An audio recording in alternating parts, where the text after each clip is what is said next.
Assalamu alaikum and welcome to Islam in Life with me, Raza Kazim. It is interesting to note that while the sovereignty of a country is being violated, very few people have spoken against this. Why are people in countries around the world selective in their raising of concerns? Is the suffering in one country more important than in another? Or is the political significance of geopolitics the determining factor in human suffering? The suffering of the Yemeni people is heart-wrenching. With constant bombs being dropped by Saudi Arabia with Washington support, the effects of the war, as usual, are most visible amongst the most vulnerable of the society. Children suffer severe malnutrition, women face constant fear of rape and torture, and men are being killed for even a distant connection to the Houthis. One Muslim regime is annihilating another, and the worldwide Muslim community is silent.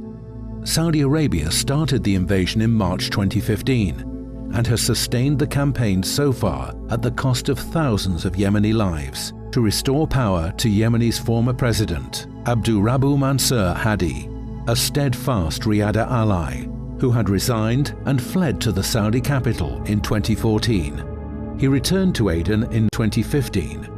Yemeni's Houthi Ansarullah movement, which set up the Supreme Political Council together with the Yemeni General People's Congress Party after the resignation of the former government, been defending the nation against the Saudi invasion together with the army forces.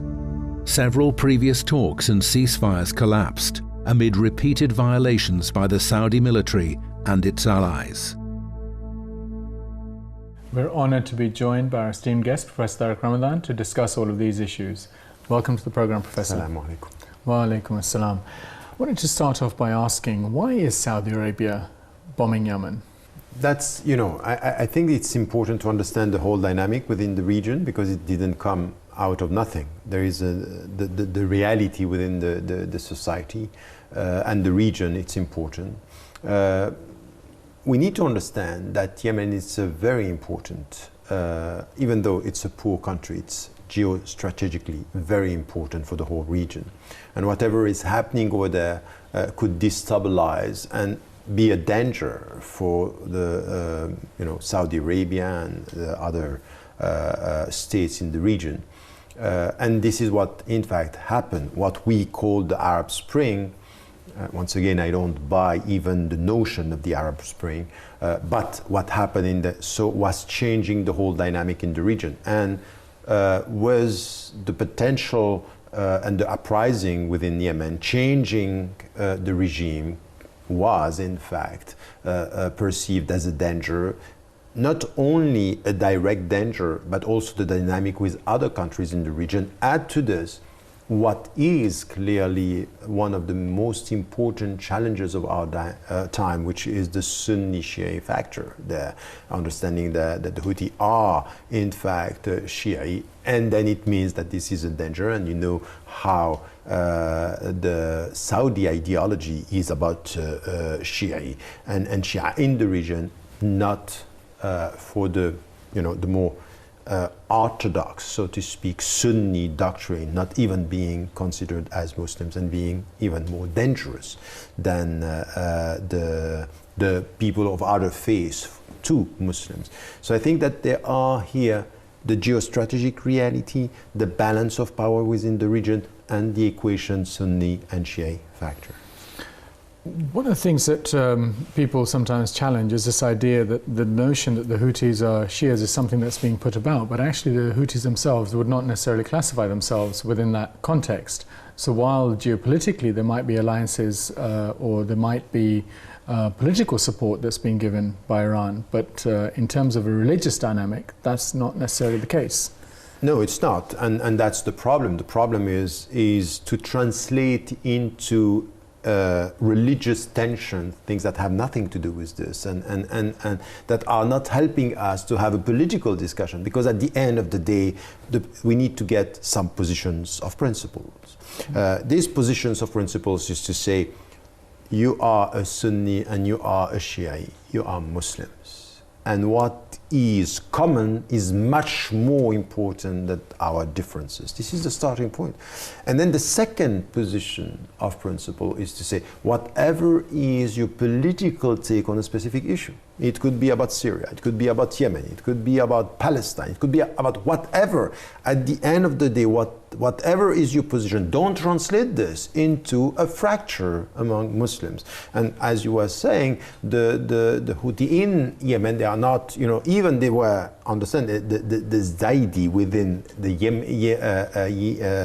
Yemen are very close and were always very close to the Sunni tradition, and some of them were even not saying that we are from the Shia. So all of a sudden, it became something new that, they are all, so translating this as to show that here the problem is a religious problem and the Shia are dangerous. You can do exactly the same with the discussion about Bahrain, which was not at all a discussion about the religious belonging or affiliation. It has to do with justice and freedom within the society. And the way it was translated is to translate this into a religious equation. But it's not new again. Remember in the 80s, Saddam Hussein coming in front of the TV, praying and being the hero of the Sunni resisting Iran and the Shia tradition. This is very dangerous because it's playing, this is what I call religious populism, playing with our sense of belonging and not coming to a deep discussion. The first question that you were asking, why is it with the international community that sometimes we speak about intervention in some countries and we keep quiet about others? Is it only a religious thing? No, it's not. We need to go to the details and to try to understand why is it that some are challenged and others are dealt with in silence. One of the things that has come up is this idea that within Yemen, the Houthis and others want to have self-determination. They want to have a say in the governance of their country. And as a result of them demanding that right and therefore expecting that that would be done, Saudi Arabia has actually come in and said, no, you can't. Surely the Houthis have a right to determine who governs Yemen because they are Yemeni, after all. They are a significant part of the Yemeni population. So should they not have that right to be able to do that? Of course they should have the right, but I wouldn't say that the whole picture here is the way you are putting it. It's a bit more complex than that. It's not only for them to have a say within internal politics because they are citizens and they are part of the country. It's the balance of power, and in fact it has to do with the previous regime and who is going to run the country, who now is dealing with the situation.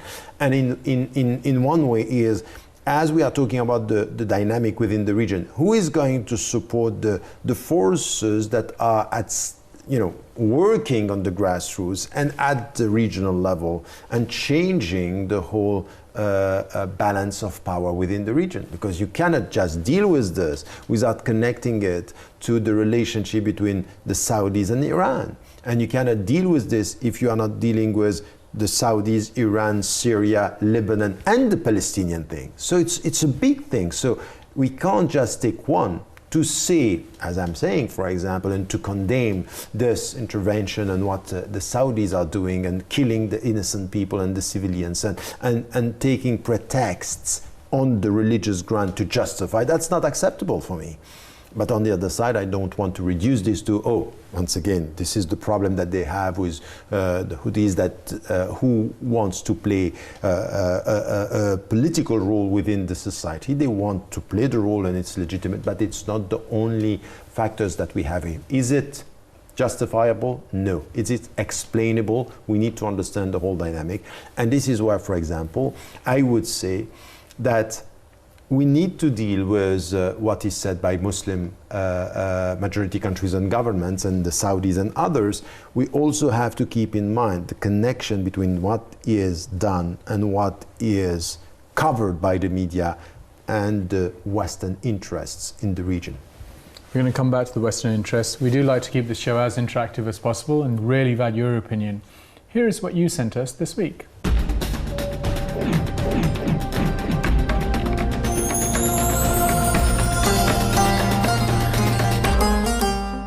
This week we asked, why are Muslims quiet over Saudi atrocities in Yemen? Nabula from Germany said, Muslims at large are still very ignorant about Saudi Arabia and what it stands for. They don't understand the violent ideology that Saudis promote and practice. Ahmed from Yemen said, because both are Muslim nations, it confuses Muslims who are not very politically aware. Many Muslims think Saudi is right simply because they are the custodians of the holy cities. And Thamana from Kenya said, we are not quiet. We do speak out, but our voices are not heard because the mainstream media is siding with the Saudis. To me, if anywhere, regardless Yemen, Iraq, Syria, anywhere, if the civilians are getting displaced and getting hurted, so it should be, I think, it should be encouraged to people speak about more about these sort of things. Yeah, so it's probably media. I think they pick and choose what they want to discuss, and it's probably their own agenda. You know, there might not be enough media coverage, so we need to speak a lot about it, especially in the press and in the social media, especially I would say in the Twitter, Facebook, and the other wherever the modems are. And I think if it's highlighted by the media, especially local media and Arab media, and then it will go on the international media as well. I think it's possible that because Saudi is involved in there and Saudi is a big ally of the West, maybe that's why it's not being brought up. But obviously there's a war going on there, and it needs to be highlighted like the other wars which are going on. That's a double standard, and I don't understand. Maybe there's a pressure from the government of United Kingdom not to speak about this and the problem that's going on in Yemen. Saudi Arabia is conducting a war that is victimizing a lot of innocent people. Saudi Arabia should stop this sectarian war. They want to expand Wahhabism, Salafism throughout the Middle East and Africa. And if Saudi Arabia will not be stopped, our world will be in danger. That's all the comments we have for this week.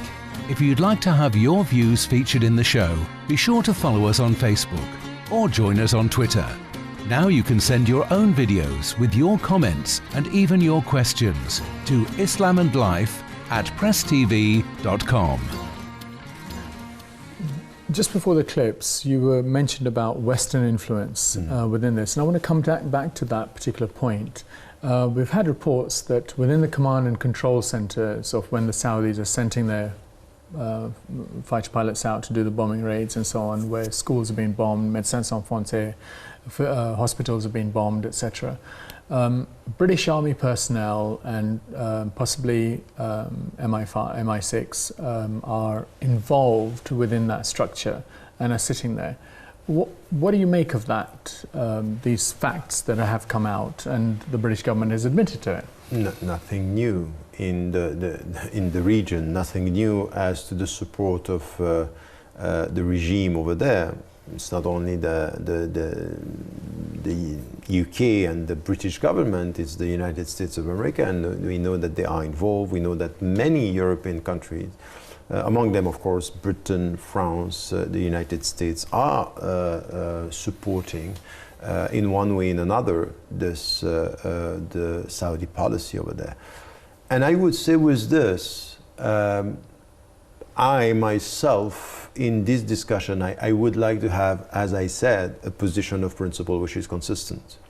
And the consistency of it is to say, wherever we are in the Middle East, we have to be quite clear with all the countries by saying, what are you supporting and in which way you are dealing with this? So for example, intervention coming and supported by forces outside might be the Russian, for example, in the region in Syria, or what is done sometimes with the Turkish government today. We have to be clear.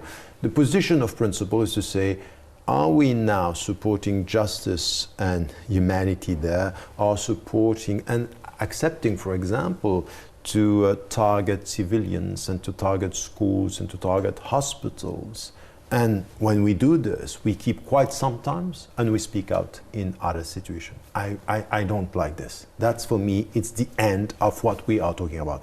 In the program, when we are talking about Islam and life, Islam is about principles and consistency.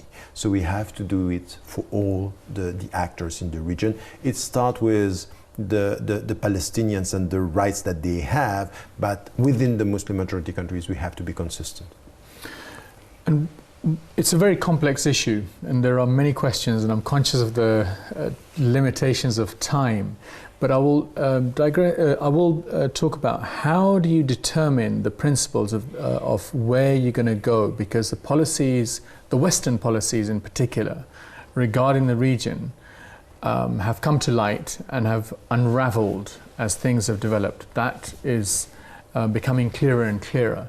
So in terms of the principles on which you actually decide, okay, what is right and what is wrong, how are you going to decide that? Because the situation is ever more complex. Yes, you are right. I think that the clarity as to the principles and the deep understanding as to the dynamics should help to have a balanced approach. Not to be naive with the dynamics to the point that you talk about the principles and you forget that you are dealing with politics. If I can interject slightly, because one of the things that comes to my mind in this is when we talk about the Israeli-Palestinian conflict, sometimes the narrative in the Western press, some people try to dismiss the argument and try and pretend that there's a balance of power between the Israelis and the Palestinians, and therefore what the Palestinians do equates with what the Israelis do. And surely that kind of thing unbalances the the lens through which we look at things. That's a very good point, and that's a very important point, because the way it's put, it's apparently out of principles. They are to be blamed, and then at the end of the day we are neutral and we are blaming the two, and we don't get the other side of the equation. Yes, we have to be clear with the principles, but you can't just avoid talking about history, about balance of power, and who is oppressing and who is oppressed. That's the point. So that's exactly my point. I don't like this. Some of the Muslim scholars and some of the intellectuals, they come with the principles and they don't want to talk about anything else. So that's very good principles, but politics is dirty. And we have to deal with dirty policies and decisions. So it's always balancing. So your question was, how do we decide?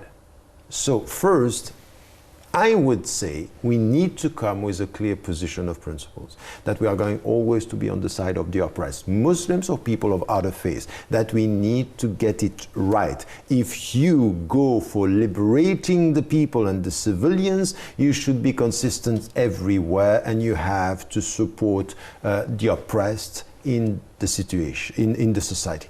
On the other side, what we are saying, you have to take into account the history, the dynamic within the region, and to try to understand, because this is very difficult. It's a very complex issue.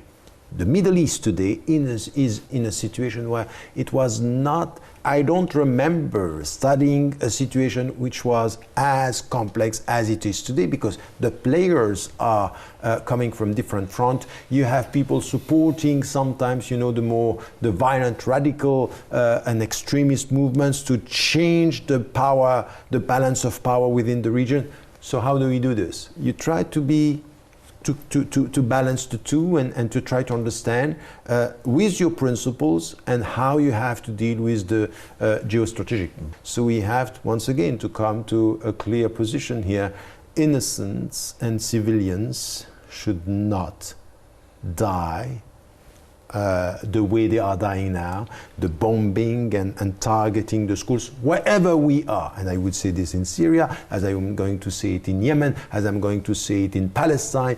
This is the starting point of our discussion. And then you deal with the issue, and you try to be critical towards the governments and critical towards the Western forces and powers that are playing on the ground and not helping the region to find peace and a peaceful future. Situations, no doubt, complex. The fog of words, the propaganda, the media has obviously created a kind of mist around what the truth is, and the first casualty in these kind of situations is often the truth. But focusing back now on you know, we started the program with looking at Yemen and looking at what's going on there and the human suffering. You know, you mentioned that within the condemning it in all its places wherever it's going on, if there is not any regard for it. How can that actually be justified in terms of the malnutrition, in terms of the reports that have come out that even the BBC has actually put out with all its biases and so on? How can that possibly be justified? And how can the ordinary Muslim start to counter it? That surely that should be given as much status as any other thing within the mainstream and within the, you know, the collections that are being done for this, because Yemen hardly features. You are right. I think that first we should start by saying that this is unacceptable, and what we could expect and what we have to do. And this is why, for example, in the alternative media, we should do the work the mainstream media are not doing, which is talking about it and talking about what is happening in media. It's as if Yemen does not exist. There is not in the radar in the region. So this is unacceptable, while we know that civilians are killed, that schools and the blockade that we have around the society is just unacceptable. So I think that we have to be clear on this. But once again, I want to make my point clear here. I would have exactly the same position everywhere. I cannot accept as a human being what is happening in Syria with schools. But the thing with Syria is that it's being talked about. The money that's being raised for it, you look at the WhatsApp groups, you look at every single kind of appeal that's being done. The Western media is full of Syrian issues from many different angles, right? But Yemen isn't talked about. You are right, and this is why you know, my point here is to connect the principles with the policies and the media policies, for example, by saying I'm going to be stronger on Yemen if I am consistent with all the situations. So this is what the citizens should do. They have to be clear on Syria, but not only in Syria, because so many are talking about Syria, they are not ready to speak about Yemen. And in fact, they are even justifying what they are saying by saying, because this is a Shia-Sunni conflict, so this is why it's happening there. So this is very dangerous, very dangerous. So my point is consistency, and then we come to the discussion and the point that you are raising, which is really a fact in front of us, is that Yemen is not there. Add to this that at the point that Yemen is not there, Syria is talked about a lot in the media in a very specific way, and then the Palestinians are not there. While they are dealing exactly with the same. We have to be very, very cautious, and we have to be very aware that playing with the media coverage by putting, you know, to shed lights on this and to avoid this, this is politics, and this is something which is not acceptable. And in fact, this is playing for very specific geostrategic interests in the region. And we have to explain and we have to shed light on these issues in order to get a better understanding of what is at stake in the region. Lots of interesting points being made, and perhaps more questions at another time. There is no doubt that regardless of whether you follow the Islamic faith or even no faith, you cannot argue that the humanitarian needs of one population of people compared to another is less important. Yet, it is this precise logic that Saudi Arabia has been able to use with the help of its allies, America and Britain, to starve the people of Yemen. It is looking more and more that Saudi Arabia has been given carte blanche to cause whatever destruction it wants in order to pursue hegemony in its neighborhood and to foster sectarian killings around the world. That's all the time we have for today. I would like to thank Professor Tariq Ramadan for joining us, and I thank you all for watching. Until next time, goodbye.